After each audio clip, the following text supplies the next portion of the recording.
گواہی دے دی کہ وہ ہے. آپ نے فرمایا کہ جنت ہے، ہم نے نہیں دیکھی مگر ہم نے گواہی دے دی کہ جنت ہے. ہم نے دوزخ نہیں دیکھی مگر آپ نے فرمایا کہ دوزخ ہے، ہم نے بھی گواہی دے دی کہ دوزخ ہے. جب ہم اتنے بڑے بڑے معاملات میں گواہی دے چکے ہیں، یار سنیے تو چھوٹا سا معاملہ. اس وقت حضور علیہ السلام نے فرمایا کہ آج کے بعد حذیفہ کی گواہی 2 مردوں کے برابر.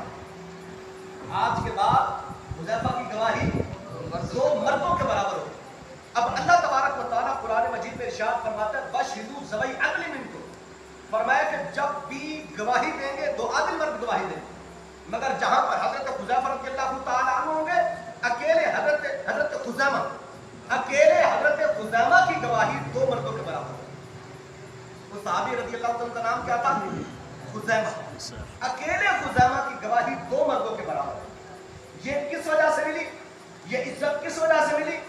حضور علیہ السلام کی وجہ سے عزت ملی. یہی وجہ ہے کہ صحابہ کرام ہمارے لیے ہدایت کا معیار ہے. اگر ہم نے ہدایت لے لی ہے تو ہم کس سے ہدایت لیں گے؟ صحابہ کرام علی مردوان سے ہدایت لیں. یہی وجہ ہے کہ اللہ تبارک و تعالیٰ قرآن مجید میں ارشاد فرماتا ہے کہ ان لوگوں کے راستے، کہ تم کن لوگوں کے راستے پر چلو؟ انبیاء کے، صدیقین کے، شہداء کے اور صالحین.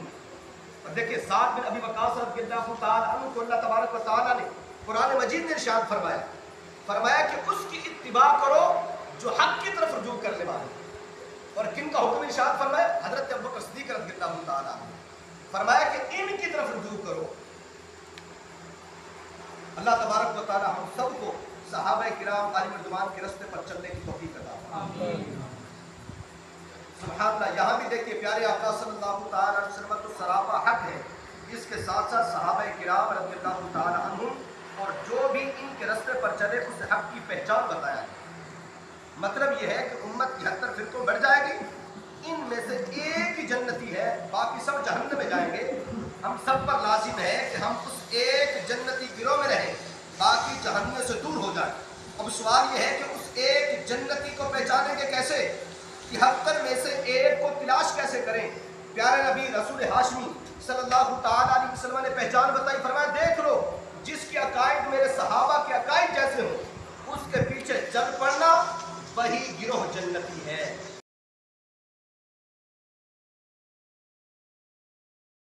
اعلیٰ حضرت رحمۃ اللہ تعالیٰ علیہ کا سراپا مبارک کیا ہے؟ ایک نورانی جلوہ ہے. چہرہ مبارک دیکھو، سنیت اور عشق رسول کی تصویر نظر آتی ہے. ان کو دربار مصطفیٰ میں بڑا مقام حاصل ہے، لہٰذا کسی کو ان کے سامنے سر اٹھانے کی مجال نہیں. اگر آج ہمیں سچا عقیدہ حاصل ہے تو یہ پیارے آقا صلی اللہ تعالیٰ علیہ وسلم کے کرم سے اور اعلیٰ حضرت رضی اللہ تعالیٰ عنہ کے وسیلے سے حاصل ہوا. پیارے اسلام کی حدیث بات ہے، رسول خدا مکی مدنی مصطفیٰ صلی اللہ تعالیٰ علیہ وسلم نے فرمایا من رآنی فی المنام فقد رآنی فإن الشیطان لا یتمثل بمثلی. یعنی جس نے خواب میں مجھے دیکھا اس نے مجھے ہی دیکھا. بے شک شیطان خواب میں بھی میری مثل بن کر یعنی میری شکل و صورت اختیار کر کے نہیں آ سکتا.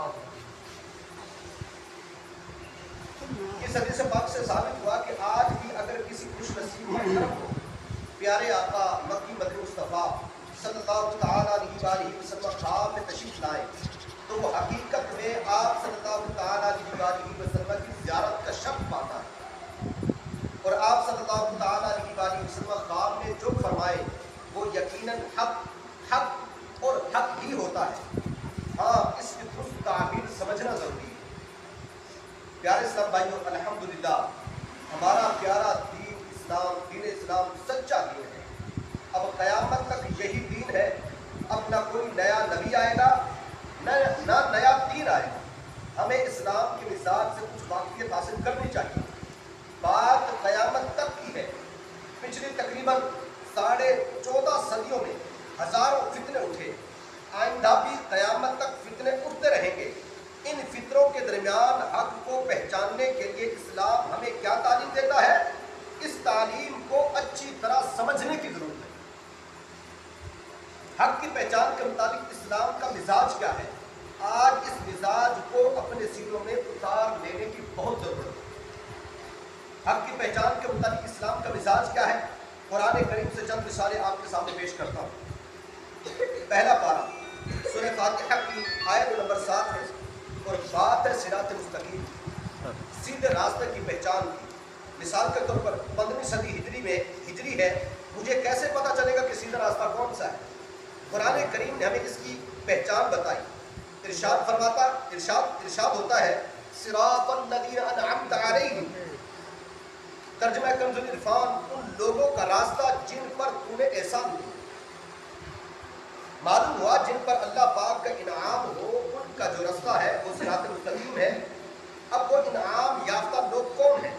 پارہ 5 سورہ نساء آیت نمبر 69 میں اللہ تبارک و تعالیٰ فرماتا ہے فَأُولَٰئِکَ مَعَ الَّذِينَ أَنْعَمَ اللَّهُ عَلَيْهِم مِّنَ النَّبِيِّينَ وَالصِّدِّيقِينَ وَالشُّهَدَاءِ وَالصَّالِحِينَ، ترجمہ کنز العرفان، وہ ان لوگوں کے ساتھ ہوگا جن پر اللہ نے فضل کیا، یعنی انبیاء اور صدیقین اور شہداء اور صالحین۔ گویا کہ ہمیں فرمایا جا رہا ہے انبیاء کرام کا جو راستہ ہے اس راستے پر چلو، یہ سیدھا راستہ ہے۔ صدیقین کے راستے پر چلو، یہ سیدھا راستہ ہے۔ شہداء کے راستے پر چلو، یہ سیدھا راستہ ہے۔ نیک لوگوں کے راستے پر چلو، یہ سیدھا راستہ ہے۔ سمجھنے کی بات ہے قرآن کریم نے ہمیں رول ماڈلز دکھائے، شخصیات بتائیں اور فرمایا ان لوگوں کے پیچھے چل پڑو، یہ لوگ حق کا معیار ہے، یہی لوگ صراط مستقیم پر۔ پتہ چلا اسلام کا مزاج یہ ہے کہ اسلام شخصیات کو معیار حق قرار دیتا ہے۔ نبی تو اب کوئی نہیں آ سکتا، ہمارے پیارے نبی حضرت محمد مصطفیٰ صلی اللہ تعالیٰ علیہ وسلم آخری نبی ہے۔ نبوت کا دروازہ آپ پر بند ہو چکا ہے، قیامت کے قریب صرف حضرت عیسیٰ علیہ السلام تشریف لائیں گے، وہ بھی نبی کی حیثیت سے نہیں بلکہ محبوب ذیشان صلی اللہ تعالیٰ علیہ وسلم کی امتی کی حیثیت سے آئیں گے۔ غرض نبوت کا دروازہ اب قیامت تک بند رہے گا، نبوت کا دروازہ قیامت تک بند رہے گا۔ یہ بات یاد رکھیے گا، جس طرح ایمان کے لیے اللہ تبارک و تعالیٰ کی وحدانیت کا اقرار کرنا ضروری ہے، ایسے ہی حضور علیہ السلام کی ختم نبوت کا اقرار کرنا بھی ایمان کے لیے ضروری ہے۔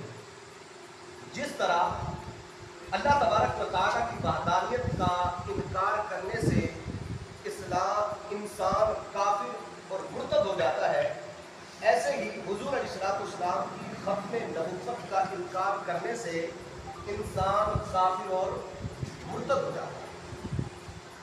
اللہ تبارک و تعالیٰ نے قرآن مجید میں ارشاد فرمایا ما کان محمد ابا احد من رجالکم ولکن رسول اللہ وخاتم النبیین، فرمایا کہ محمد صلی اللہ علیہ وسلم تم میں سے کسی ایک کے باپ نہیں، ولکن رسول اللہ، لیکن اللہ کے رسول ہیں، وخاتم النبیین اور خاتم النبیین۔ حضور علیہ السلام، یہ بات یاد رکھیے گا کہ قرآن کی تفسیر یا تو قرآن خود کرے